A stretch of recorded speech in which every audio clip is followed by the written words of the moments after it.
ለፋኖ ሰበርና የምስራች የሆነ መረጃ ተሰምቷል። ዝናሽ ፋኖን በይፋ ተቀላቅላለች።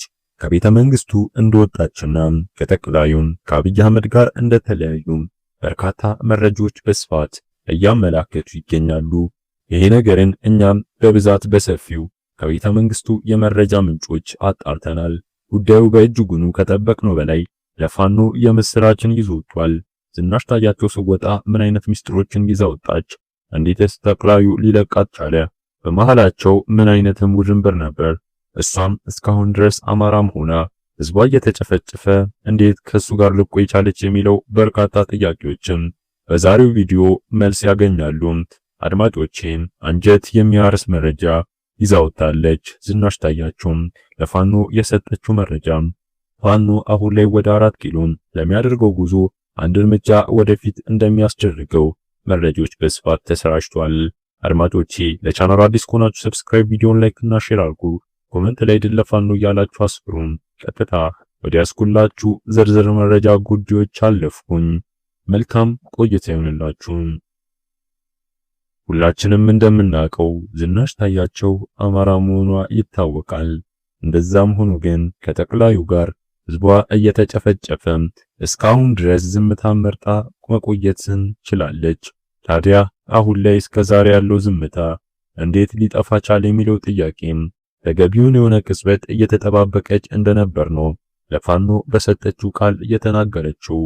አሁን ላይ በእጅጉኑ ልበ ብርቱ ጠቅላይ ሚኒስትር አሁን ላይ ልቡ እንደተርበደበደና ፋኖን በእጅጉኑ እየፈራ እንደሆነም እሷም ተረድታ እንዲሁም ከሀገር በወጣበት ሙሉ ለሙሉም እሷ ጓዟን ጠቅልላ ወደ ፋኖ እንዳመራች መረጃዎች በስፋት አሳይቷል። ይህ እጅግ በጣም አስደሳችና ልብን የሚያርስ መረጃ ነው። ፋኖ አሁንም ተጠራጥሯል። ዝናሽ ታያቸውን ወዲያው አልተቀበላትም። ወዲያው ከዘመነ ካሴ ጋር አልተገናኘችም። የተደረገው ነገር ቢኖርም እሷን ከበቂ የሆነ ግምገማና ከበቂ የሆነ ምርመራ በኋላ ነው ወደ ዘመነ ካሴና ምድሬ ወዳጁ አጠገብ እንድትገናኝ የተደረገው። ይህ የሚያሳየው ፋኖ ምን ያህል እንደሰለጠነና ከዚህ በፊቱም ስህተት እንደተማረ ነው። ከዚህ በፊት የሚያደርጉት ልክ አንድ ሰው ሲማረክ ወይንም እጅ ሲሰጥ ወይንም ፋኖን ሲቀላቀል በቀጥታ ከነዘመነ ካሴና ከዋኖቹ ያገናኙታል። ይህ ማለት አንድን ሰው ሰውተው ሙሉ ለሙሉ ፋኖን ሊያጠፉ የሚችሉበት ስትራቴጂ የጦር ሜዳው ስለሆነ ስለዚህ ተጠንቀቀው ፋኖን።